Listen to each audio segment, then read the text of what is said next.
साक्षी सोनी के साथ जुड़ चुके हैं और आज आपको एक खुशखबरी देने वाली हूँ। खुशखबरी ये है कि मोदी जी ने अपने सपनों का भारत बुन लिया है। और वो अपने सपनों का भारत कैसे बुना है तो आपको बता दूं, सामने आप लोग देख पा रहे हैं मोदी जी के सपनों का भारत 8,000 की नौकरी के लिए करनी पड़ती है महाभारत ठेका प्रथा बंद करो। आपको बता दूं कि मोदी जी जो है लगातार नारा देते आए थे कि हर घर जो है काम दिया जाएगा, हर व्यक्ति को काम दिया जाएगा, बेरोजगारी खत्म कर दी जाएगी। लेकिन अब मोदी जी ने अपने विचार बदल दिए हैं और अपने सपनों का भारत इस तरीके से बुना है कि 8,000 की जो भी नौकरी करे उन सभी को निकाल दिया जाए। ये आप लोग सामने लोग देख पा रहे हैं ना, ये सभी लोग, इनके चेहरे आप लोग देख पा रहे होंगे जिनका गुजारा 8,000 के अंदर चल रहा था। उस ठेकेदार रतन सिंह ने इनके जो आपने गुनाह किया है कि आपने चाकू जो है उनके ऊपर चला दिया है। गुनाह मुझसे हुआ है जी, और गुनाह ये हुआ है कि मैंने उनसे अपने हक मांग लिए। मैंने उनसे मांग लिया कि हमारा नहीं, आपने गर्दन के ऊपर चाकू रख के तो हक नहीं मांगा था? नहीं, बिल्कुल नहीं, हाथ जोड़कर मांगा था। और मांगा भी क्या था जी, मैंने तो मेयर साहब और कमिश्नर साहब के आगे दरख्वास्त की थी कि हमें इनके चुंगल से निकाल लिया जाए, ठेकेदारों के चुंगल से निकाल लिया जाए। हमारे ऊपर अत्याचार करते हैं, हमारा शोषण करते हैं। और कैसे करते हैं ये भी बता दिया था। पहले बात तो हमारे तनख्वाह से ESI जो होता है हेल्थ कार्ड के लिए पैसे काटे जाते हैं हमारी तनख्वाह से, वो बढ़ा के नहीं दिया जाता। पिछले ठेके में हमने काम किया, वो बढ़ा के नहीं दिया। दूसरा, किसी को चोट लग जाती है उसका इलाज नहीं करवाते। 50,000 रुपये लगे, इस भाई का पैर कट गया था, 1 रुपया नहीं दिया बेचारे को। एब्सेंट लगाई जा रही काम पर से, उसका काम करते ही कटा था, ट्राली पे चढ़ा हुआ था, कचरा दाब रहा था, कंच लग गया पैर में, इसका इलाज नहीं करवाया। तो ये सफाई के दौरान लगा था? सफाई के दौरान। हाँ। और तीसरा मुद्दा उठाया था कि हमने ये हमारे ड्राइवर है जो, उनके गाड़ियाँ अगर भिड़ जाती है, देखो रोड पर गाड़ी चलती है, कचरा उठाती है गाड़ी, भिड़ जाती है, तो ये भी नहीं पूछते किसकी गलती है, बस तनख्वाह से पैसे काट लेते हैं ड्राइवरों की। गलत काम जो ठेकेदार करते हैं उसके खिलाफ मैंने आवाज़ उठाई। उसका नतीजा ये हुआ कि हमें सिस्टम से अलग कर दिया गया, हमें नौकरी से निकाल दिया गया। ठीक है, आपको बता दूं भाई, अब आप लोग सोच रहे होंगे अगर इनको ठेकेदार ने निकाला है तो ये सभी नगर निगम के बाहर धरना दे करके क्यों बैठे हैं। तो आपको बता दूं इसके पीछे नगर निगम का भी एक बहुत बड़ा रोल है, क्योंकि नगर निगम की तरफ से ठेकेदारों को ठेका दिया जाता है। उसके बाद ठेकेदार जो है सफाई कर्मचारी खुद चुनते हैं। लेकिन अब आखिरकार ऐसा क्या हुआ है कि सफाई कर्मचारियों को निकाल दिया गया। मुझे ये बताइए, शायद एक रतन सैनी के नाम का ये पोस्टर बाहर लगा हुआ है, रतन सैनी ने आप लोगों के साथ क्या किया है? ये नया, ये भी नया ठेकेदार है अभी 3 महीने से, और 3 महीने पहले जो उनका ठेका आया है उससे पहले हमने 1 साल तक SBN कंपनी थी पल्लर की, उसमें काम किया था, निगम का ठेका उसके पास था। तो होता ये है जी, जो पिछले ठेके में जो काम कर रही है लेबर, नया ठेकेदार ने पर उसी लेबर को काम पर लगाया जाता है। लेकिन रतन सिंह सैनी ने ये क्या कहीं पे रूल है कि अगर नया ठेकेदार आता है तो पुराने वाले कर्मचारियों को ही वो लगाया जाता है? ये रूल है जी, हरियाणा सरकार ने बाकायदा चिट्ठी भेजी है हर निगम को, हर विभाग को ये चिट्ठी देकर बताया गया है चिट्ठी में कि पुरानी लेबर ही, नया ठेकेदार अगर आता है तो पुरानी लेबर ही रखेगा। पहले उनकी नैतिकता के आधार पर पहले उसको रखा जाएगा। तो क्या अगर कोई नया ठेकेदार आता है वो देख सकता है कि कौन सही काम कर रहा है, किसको रखना है, या फिर उसको जो है रखना ही पड़ेगा पुरानी लेबर को? देखिए, अगर वो ये चाहता है कि जो आदमी काम नहीं करता एक बार पूरी लेबर को लगाए, तो उसको लगता है कि ये काम नहीं कर रहे ठीक ढंग से, उनको हटा दे बाद में, रजिस्ट्रेशन लिखवा ले। लेकिन उनको पिछले एक पर कहते हैं ये लेबर हक मांगती है। पिछले ठेके में इन्होंने ठेकेदार को तंग किया, मेयर साहब के आगे शिकायत की, कमिश्नर साहब के आगे कि हमें ये तंग कर दिया है ठेकेदार, तो इसी वजह से मैं इस लेबर को नहीं लगाऊंगा, उन्होंने ये बोल दिया था। अच्छा, तो क्या आप लोगों को पहले नोटिस दिया गया था 1 महीने का, या फिर सीधा आप लोगों को निकाल दिया? बिल्कुल, नया ठेकेदार आते ही मुझे निकाल दिया। अच्छा, आप मुझे ये बताइए कि आपको कहाँ पर चोट लगी थी और सारा का सारा खर्चा जो है क्या आपको खुद उठाना पड़ा था? कट गया, ऊपर गिर गया था, शीशा गिर गया था जी पैर के ऊपर। अच्छा, तो इसमें नशें कटी थी मेरी, और सारा खर्चा लगा। रूल क्या है वैसे? और जो 8-9 अकॉर्डिंग टू रूल क्या होता है वैसे रूल क्या होता है? अच्छा, वैसे रूल क्या है? अगर आपको मान लीजिए काम के दौरान जाती है सफाई के दौरान, तो क्या आपका खर्चा आपका ठेकेदार उठाएगा या फिर खर्चा जो है आपको खुद उठाना पड़ेगा? ये हमारा ESI खर्चा है कि उसमें इलाज है। अच्छा, आपका ना तो इलाज हुआ, और शायद सुनने में ये भी आ रहा है कि आप लोगों की एब्सेंट लगा दी गई थी कि आप लोग काम पे नहीं आए। लगभग मैं बताता हूँ, इनका 1.5 महीने का रेस्ट मिलेगा जी, ठीक है, स्कूल की तरफ से। हाँ। 15 दिन के बाद ठेकेदार कहता है कि अगर आप काम पर आओगे तो ठीक है, नहीं तो आपकी एबसेंट लगेगी। उनको टेस्ट तो 1.5 महीने का मिला था, लेकिन 15 दिन तक तो इनकी एबसेंट लगाई, उसके बाद इनको एबसेंट करना शुरू कर दिया था। ये लाठी लेके बेचारे आया, लाठी लेके आया, काम पर आया, जब जाके इसकी यानी कि लगभग 8,000 में से 4,000 इनको तनख्वाह दी गई या फिर सारी काट ली? वो सारी काट ली थी उनको, काटी हुई ऐसे वो 8,000 रुपये जिस टाइम दाखिल किया इसको, उस वक्त 8,000 रुपये ठेकेदार ने दिए थे ठीक है। हॉस्पिटल में, जिंदल हॉस्पिटल में। बाद में तनख्वाह में से काट ली थी। वो तनख्वाह ही नहीं दी आया, मेरे बाकी ने जेब से को। पैसे वो तनख्वाह ही काट लीजिए मेरी। अच्छा, तनख्वाह ही काट जो ली। उन्होंने मेरे को भर्ती के टाइम पे दिए थे ना इमरजेंसी में, मेरे को वो निकाल दिया, सारा काट दिया जी पैसा। अच्छा, अब बताइए कि अब आपके पैर की चोट ठीक हो गई तो क्या अब आप दोबारा से वहीं पर काम कर रहे थे? हाँ जी, तो अब आपको निकाला कब? ये लास्ट टाइम में जी। जिस टाइम नया होता है जो लगाए नहीं इसको। अच्छा अच्छा, एक बात बताइए, नया ठेकेदार आया रतन सैनी, तो रतन सैनी को कैसे पता लगा कि आप लोगों ने पहले यहाँ पर धरने प्रदर्शन करके ऐसी मांगे उठाई हुई है? धरने प्रदर्शन नहीं किया था जी हमने, मेयर साहब, कमिश्नर साहब खुद आए थे हमारी समस्या सुनने के लिए, काम पर ही, हम ड्यूटी पर थे, ड्यूटी पर ही आए थे वहाँ पर। पूरा नगर क्या पुराने ठेकेदार की कोई मिली भगत, पुराने ठेकेदार की कोई मिली भगत है? पुराने ठेकेदार था जो, उसके दौरान मेयर साहब, कमिश्नर साहब खुद आए थे समस्या सुनने के लिए। अच्छा, पुराने ठेकेदार के थ्रू अगर गौतम सरदाना आए थे, कमिश्नर आए थे, तो क्या लगता है आपको पुराने ठेकेदार और नए ठेकेदार की मिली भगत है कोई?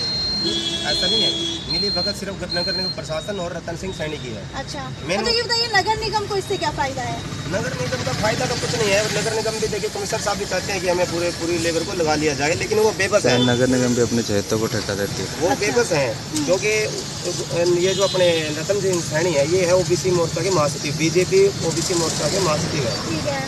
तो उनका मानना ये है कि मैं तो मालिक हूँ, मंत्री मेरा है, निकाय मंत्री कमल गुप्ता जी मेरे हैं, आगे बीजेपी के मेयर साहब भी बीजेपी के हैं, ऊपर चीफ मिनिस्टर भी इनका है बीजेपी का, मोदी जी हैं वो भी बीजेपी के हैं। तो ऊपर से नीचे तक सरकार इनकी है, जो आप ओबीसी, मैं जो मर्जी करूँ। अभी जो आप ओबीसी की बात करें तो क्या आपको लगता है कि जातिगत आप लोगों के साथ भेदभाव किया जा रहा है? नहीं, ऐसा कुछ नहीं है जी, जातिगत नहीं है। मैं ये कहना चाहता हूँ कि वो उनको पावर का घमंड हो गया है कि ये कहीं चले जाएं, चीफ मिनिस्टर के पास चले जाएं, सब कुछ मेरा है, मैं इनको लूँगा ही नहीं, किसी भी कीमत पर नहीं लूँगा। तो क्या आपको लगता है नगर निगम के कमिश्नर और मेयर गौतम सरदाना अपने चहेतों को ही काम के ऊपर रखना चाहते तो हैं? ऐसा ही जब लगाए गए हैं, वो खुद कहते हैं रतन सैनी जी। मैंने अपने जो रण सिंह है जी, मैंने उनके एरिया में काम किया है सफाई का, तो उन्होंने उस नाते भी अच्छा काम करता था, तो उस नाते उन्होंने वहाँ पर फ़ोन किया था रतन सिंह सैनी के पास। तो उनसे बोलते हैं, सर मैं क्या करूँ, मैं इनको नहीं लगा सकता, मेरे पास तो बहुत दबाव है। कमल जी गुप्ता का मेरे पास फ़ोन आता है, मेरे बंदे लगाओ। जोगीराम सियाब का मेरे पास फ़ोन आता है, उनको लगाओ। उधर से हमारे ये मेयर साहब का फ़ोन आ जाता है, कभी कमिश्नर का फ़ोन आता है, कभी कहीं से आ जाता है, मैं किसको लगाऊँ। और तो उन्होंने रणवीर सिंह गंगवा अपने भी है, उनका भी नाम लिया कि उनका भी फ़ोन आता है, मैं कितनों को आदमी को लगाऊँ, मैं पुरानों को लगाऊँ या नए को लगाऊँ। तो तो क्या आपकी नज़र के अंदर कोई ऐसा केस है कि आप लोगों को हटा करके इनके किसी चहेते को नौकरी के ऊपर रखा गया हो? देखिए ऐसा है जी, हम 100 आदमी थे, 100 के ऊपर थे, और अभी काम कर रहे हैं 150 फुट पर। हमारे सिर्फ 50 या 60 बंदे ही लगे हुए हैं वहाँ पर, बाकी जो 100 आदमी है वो नए लगाए गए हैं, आप समझ सकते हैं। ठीक है, कुल मिलाकर के लगभग कितने नए लगाए गए हैं और कितने पहले वाले? 100 के आदमी करीब, 100 के करीब नए लगाए गए हैं और पहले वाले कितने हैं? सिर्फ 50 के 50 के करीब, यानी कि कुल मिलाकर के जो है 150 की संख्या है आप लोगों की। संख्या। हाँ, उनकी है जो लगे हुए हैं। ठीक है, अब जो है आप लोग आमरण अनशन के ऊपर बैठ चुके हैं, क्या आप लोगों को सच में पता है कि आमरण अनशन क्या होता है? अगर आप लोग मर गए तो क्या होगा? देखिए ऐसा है जी, हमने तो ये ठान ली है, या तो हमने मांगा क्या था, सिर्फ यही तो बोला था कि हमें हमारा हक दे दो। हमने मांगा क्या था, यही तो मांगा था कि हम हमारा हक दे दो। हक तो दिया नहीं, ऊपर से नौकरी और छीन ली, ये और छीन ली। अच्छा, ये घर में कितने लोग हैं? मेरी 4 गुड़िया है जी। और एक बात और, ये बात मैंने जब बोली उनको, रतन सिंह सैनी को, उनके मैंने सोचा मैं आपके पैर पकड़ता हूँ, हाथ जोड़ता हूँ, मेरी 4 लड़कियाँ हैं और मुझे किराए पर मैं रहता हूँ, मुझे इस नौकरी की सख्त ज़रूरत है।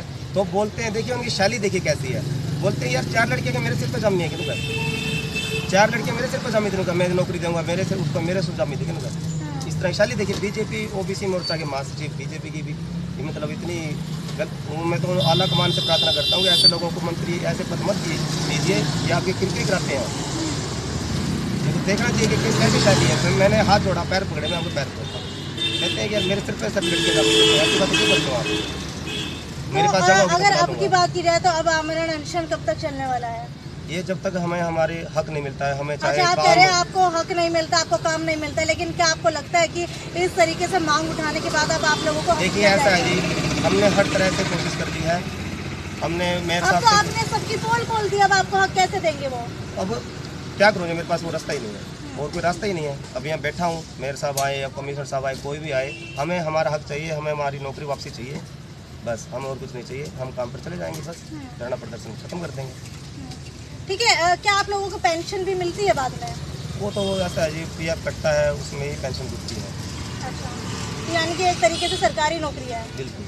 ठीक है, तो आपको बता दूं किस तरीके से अपनी सरकारी नौकरी के ऊपर, चाहे छोटी हो चाहे बड़ी हो, चाहे ग्रुप डी की हो या फिर ग्रुप ए की हो, किस तरीके से पदाधिकारी जो भी है, हिसार के मेयर गौतम सरदाना हो या फिर नगर निगम के कमिश्नर हो या फिर विधायक या फिर आपको बता दूं कि डिप्टी स्पीकर रणबीर गंगवा हो या फिर यहाँ पर नगर निकाय मंत्री कमल गुप्ता हो या फिर आपको लगा लीजिए कि कोई भी हो, जोगीराम सिंह हो, जो बरवाला से विधायक है, सभी जो है अपने व्यक्तियों को लगाने के लिए कुछ भी कर सकते हैं। ये देख लीजिए, एक आम मजदूर जो है, एक आम कर्मचारी जो है, उसको निकाल फेंका गया है बाहर, लेकिन वो इतने बड़े पद के ऊपर रह करके अपने आदमियों को लगवाना चाह रही है। शायद हो सकता है अब वोट मांगने की बारी आ चुकी है, तो आपको लग रहा है वोट मांगने की बारी आ गई है तो कहीं वो अपने चहेतों को लगवा रहे हैं? हो सकता है जी, इसके बारे में तो मैं कुछ नहीं कह सकता। हो सकता है, देखिए हो सकता है कि आपके सामने है ये, इस पर मैंने एप्लीकेशन लगाई थी मेयर साहब के पास, उन्होंने साइन किए हुए हैं, इसकी कॉपी वहाँ जा चुकी है रतन सिंह सैनी के पास। मैं उनके पास गया था, मैंने बोला जी आपके पास मेरी एप्लीकेशन आई हुई है, तो बोलते हैं भाई एप्लीकेशन आई है, मेयर साहब ने थोड़ी तनख्वाह देनी है, तनख्वाह तो मैंने देनी है, तनख्वाह तो मैंने देनी है। मेयर साहब से पूछा, अगर तनख्वाह देते हो तो कर ले काम।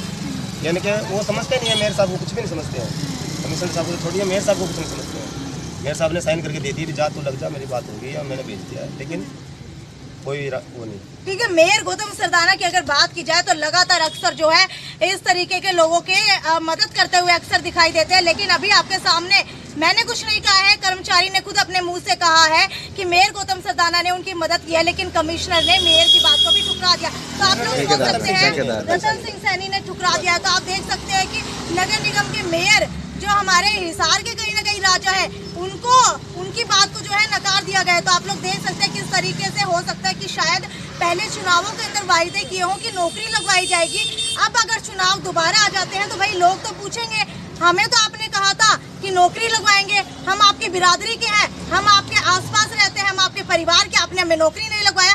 तो उसी के चक्कर के अंदर मुझे तो लग रहा है कि शायद हो सकता है कि इनको छोटे लेवल की नौकरियां दे दी गई हो इन बेचारे गरीब व्यक्तियों का हक मार करके। अभी आपने बार कहा था कि मोदी जी हर बार अपने भाषणों में बेरोजगारी खत्म कर दूंगा, सबको नौकरी दे दूंगा, घर घर नौकरी होगी, ऐसी बातें करते हैं। लेकिन उन्हीं के पार्टी के रतन सिंह सैनी, उन्हीं की पार्टी के हैं, हालांकि बिजनेसमैन है, ठेकेदार है, लेकिन उन्होंने बीजेपी ने उनको पद दिया हुआ है, ओबीसी मोर्चा के महासचिव है।